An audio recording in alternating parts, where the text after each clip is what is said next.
are you noticing about your own lives as you set in this work? So I get the piece with the woman and the man coming in, and that's like really great and how it's turned around.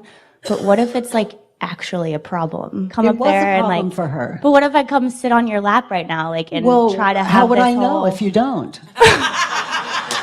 Why would I bother guessing when I can just be here now and notice you're clear over there? Wouldn't that upset you, or like wouldn't that disrupt what's going on? Or, and that's what's been going through my head, like this. You see, I never have to worry about that. You're busy worrying about that. What I can tell you is, what if you came up here and said,